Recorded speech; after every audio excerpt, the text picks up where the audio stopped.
We've put the United Nations Sustainable Development Goals right at the heart of the Institute. We have 6 challenge areas around which our research forms. The 6 challenges are providing clean energy and reducing carbon emissions, protecting air, land, water and ecosystems, providing food security, creating responsible, sustainable communities and governance, creating healthy societies, and finally communicating sustainability, which brings the 2 key missions of a university of research and education together.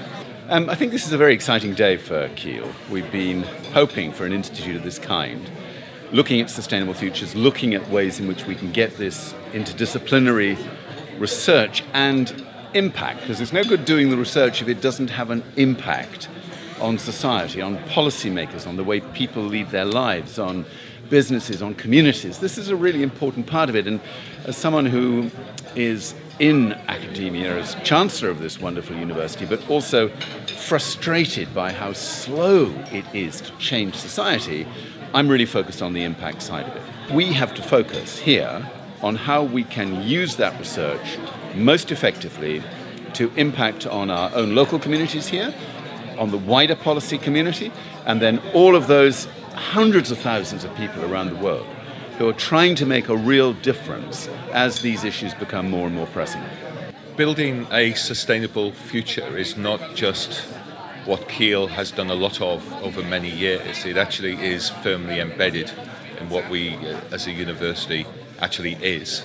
We aim very strongly to make a difference on some of the big challenges around the world and have launched key initiatives around social inclusion and global health, and now this Sustainable Futures adds to that as an area where not only we will be able to grow our network, working with partners and grow our reputation, but actually hopefully leads to us making some really significant differences to the world that we live in. The challenges posed by the Paris Agreement are unprecedented, and they require novel innovation across the sciences and the social sciences in order to tackle the challenge. So the more work that can be done across the physical, the natural, the social sciences to address this challenge, the better. Interdisciplinary research is going to be key, and so it's really important that we bring all of these minds together, develop research questions together, and so that we can actually develop meaningful and sustainable solutions. As we've heard today, these are multifaceted challenges. Some might say wicked problems that require us as academics to evolve the way in which we work and communicate with one another, but also the communities with which we work.